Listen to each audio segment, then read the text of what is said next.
سلام بچه‌ها، من حسانم. امروز اومدم با یه پرونده خیلی جذاب که درباره یه مادر و دختره و کلا از این داستاناست که باور نکردنی و شوکه کننده است دیگه.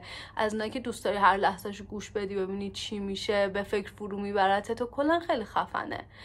چون برای اطرافیانم تعریف میکردم میدیدم که وای چقدر براشون جذابه، شوکه میشن، خودم هم همین حسو داشتم، گفتم بیام این داستان رو برای شما هم تعریف کنم. امیدوارم که ازش لذت ببرید. وقتتون رو نمیگیرم، بریم که این داستان قشنگ رو شروع کنیم.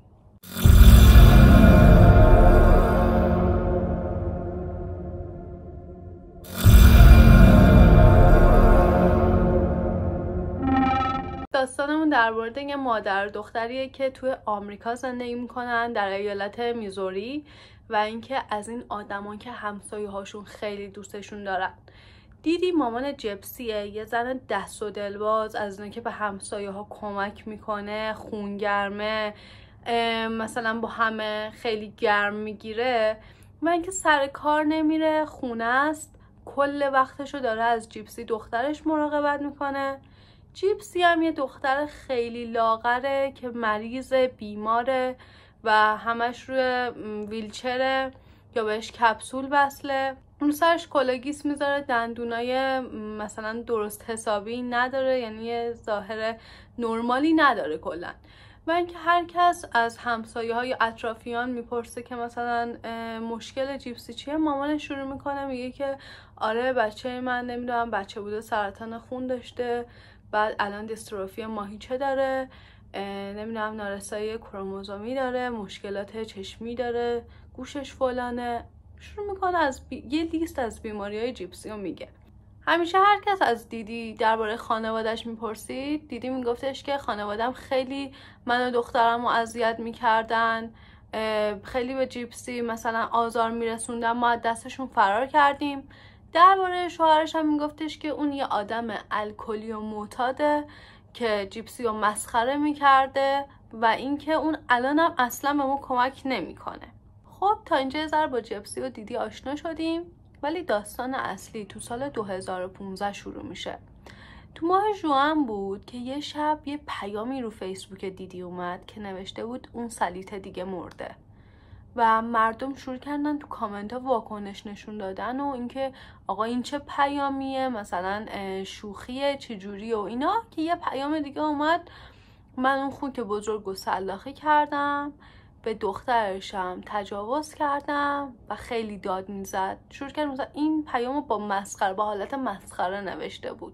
یکی از همسایه‌ها که این پیامو میبینه میره جلو در خونه‌شون، میگه بذار ببینم چه خبره. میره میبینه بقیه همسایه هم دارن میان و اینا، زنگ میزنن پلیس. پلیس میگه که با ما مجوز نداریم بریم تو، ولی اگه شما میخواید برید ما جلوتون رو نمیگیریم. یکی از همسایه‌ها میره بالا از پنجره مثلا خونه رو نگاه کنه، میبینه که همه چی مرتبه، مثلا اینجوری نیستش کسی وارد خونه شده باشه. ولی ماشین ون و ویلچرهای جپسی داخل خونه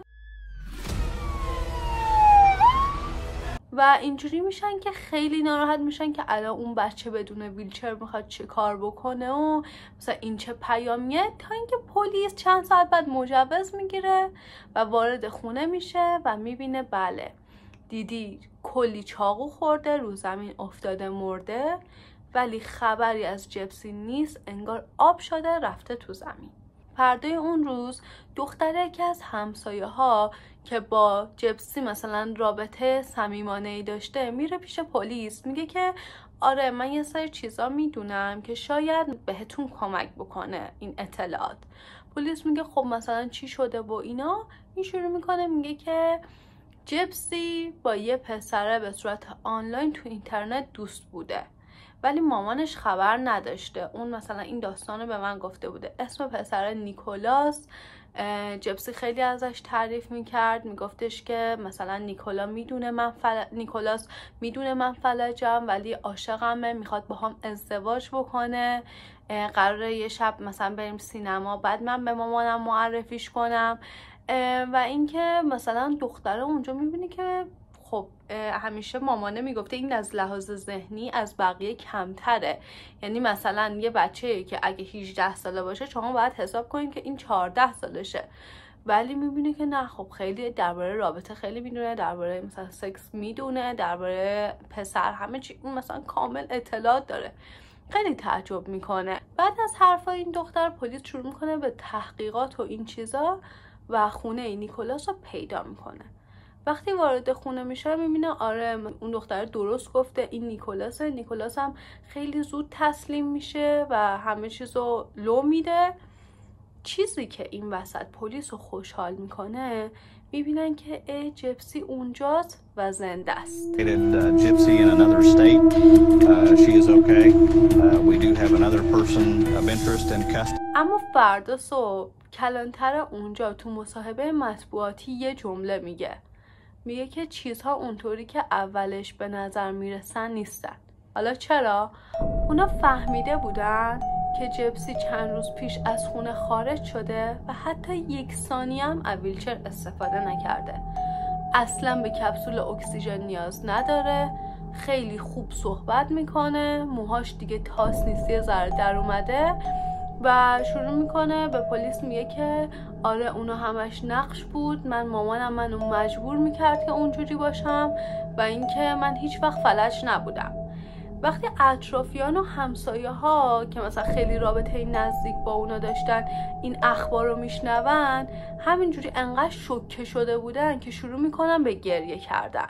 خب یکم میخوام از جوونی دیدی براتون بگم. اینطوری بوده که تو 24 سالگی از یه پسر 17 ساله دبیرستانی جپسی و باردار میشه و به خاطر شرایط اون زمان مجبور بود هم با هم ازدواج کنن.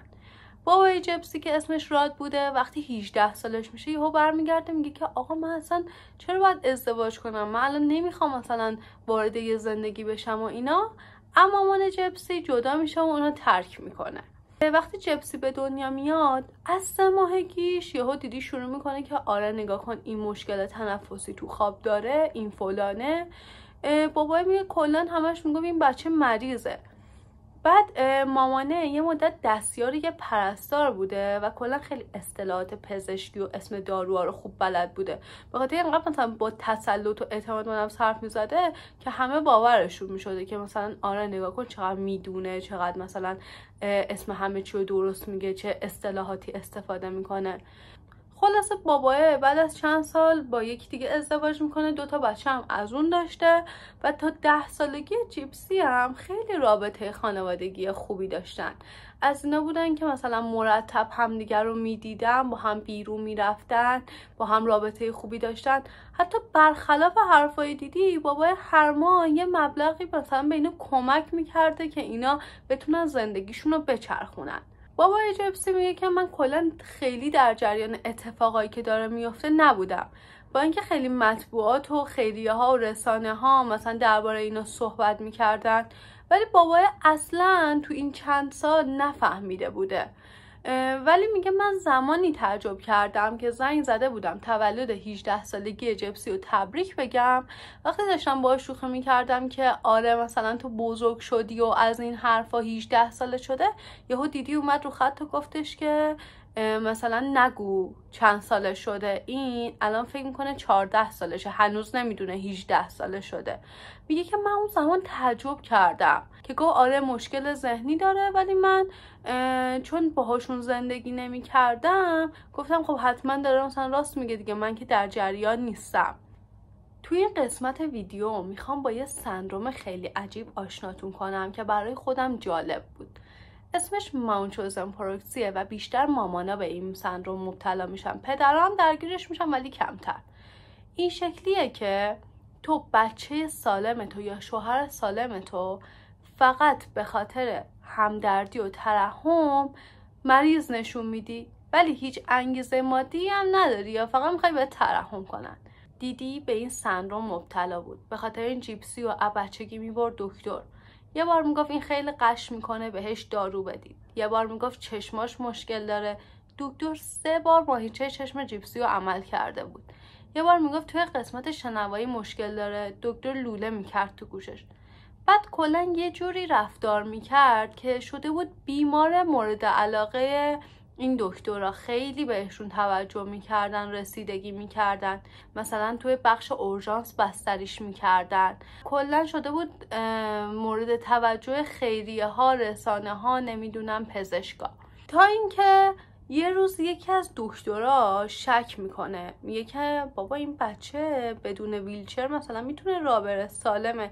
جیپسی شروع میکنه به قاطی کردن که تو چی میفهمی و اینا. به نظر من تا دکترها میومدن شک کنن، مثلا جیپسی دکترشو عوض میکرده یا اسمشو عوض میکرده، کلا از این کارا زیاد میکرده. تو سال 2005 هم بعد از طوفان کاترینا مثلا این شکلی بوده که آره زندگی ما داغون شد، خراب شد، سیل همه چی رو برد و این چیزا، و همه پرونده پزشکی جیپسی از بین رفته. پیش هر دکتری میرفت اینو میگفت مثلا بچه من این مشکلاتو داشته ولی پرونده از بین رفته. Very. It didn't take a lot to convince Dee Dee and her daughter Gypsy Rose to make a new home in Aurora. تو این قسمت میخوام از دستگیری و حکم دادگاه نیکولاس و جیپسی بهتون بگم. وقتی که دستگیرشون میکنن، جیپسی خیلی رفتارهای نرمالی نداشته. مثلا بهش میگن چند سالته، میگه 19 سالمه، در صورتی که 23 سالش بوده، یا اینکه هنوزم فکر میکرده سرطان داره. چیزی که این پرونده رو خاص میکنه این بوده که این اتفاق از بچگی تا بزرگسالیش ادامه داشته و اینکه دیگه خود قربانی نمیتونسته حقیقت رو تشخیص بده. بعد از اینکه حکمشون میره دادگاه، نماینده تقاضای اعدام نمیکنه ولی هر دوشون به قتل عمد محکوم میشن. تکساشون نشون میداده که جیپسی از نیکولاس میخواسته مامانشو بکشه، نیکولاس هم میگفته که اون خشم و نفرت من جونشو خواهد گرفت، اون روی شیطانی من مامان تو مثلا میکشه، از این حرفا. بعد نیکولاس وقتی داشته دیدی رو میکشته، جیپسی تو اتاق بغلی بوده. بعد از مرگش هم اونجا رو مرتب میکنن.